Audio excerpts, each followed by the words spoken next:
దళిత గిరిజన బలహీన వర్గాల బిడ్డల కోసం కేసీఆర్ గారి నాయకత్వంలో 9.5 సంవత్సరాల పాటు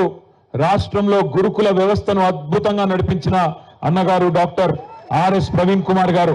ప్రవీణ్ గారు మాట్లాడాల్సింది, కానీ మన కోర్టు పర్మిషన్ 5 దాకానే ఉంది.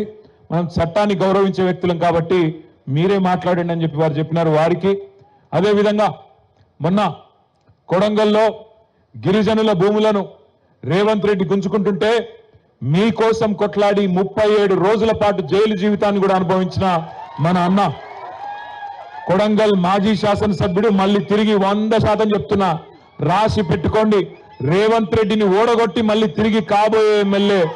పట్నం నరేందర్ రెడ్డి గారికి, గౌరవనీయులు గౌరవ ఎమ్మెల్యే సోదరులు పాడి కౌశిక్ రెడ్డి గారు, గౌరవనీయులు శాసన మండలి సభ్యులు మేడ్చల్ జిల్లా బీఆర్ఎస్ పార్టీ అధ్యక్షులు తమ్ముడు